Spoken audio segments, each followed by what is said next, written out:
ഘട്ടമാണ് fourth industrial revolution എന്ന് പറയുന്നത്. അപ്പോൾ ഫസ്റ്റ് ഇൻഡസ്ട്രിയൽ റവല്യൂഷൻ സ്റ്റീം എഞ്ചിനാന്ന് പറഞ്ഞു, സെക്കൻഡ് ഇൻഡസ്ട്രിയൽ റവല്യൂഷൻ ഇലക്ട്രിസിറ്റിയാന്ന് പറഞ്ഞു, തേർഡ് ICT റവല്യൂഷൻ അല്ലെങ്കിൽ ഇന്റർനെറ്റിന്റെ ആവിർഭാവത്തോട് കൂടിയാണെന്ന് പറഞ്ഞു. പക്ഷേ ഇനി നമ്മൾ അറിയേണ്ട ഒരു ഏറ്റവും വലിയ കാര്യം എന്താണെന്നറിയോ?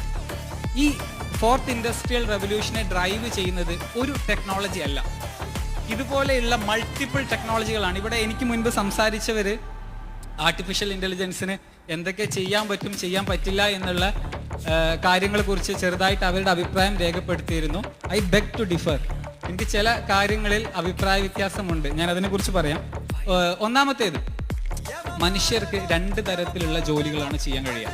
ഒന്ന് ശാരീരികമായിട്ടുള്ള ജോലികൾ, ഇങ്ങനെ തമാശ രൂപത്തിൽ പറയാറുണ്ട് കേട്ടോ. കഴുത്തിന് താഴെയുള്ള അവയവങ്ങൾ കൊണ്ട് ചെയ്യുന്ന പണിക്കൊക്കെ ദിവസക്കൂലിയാണ്.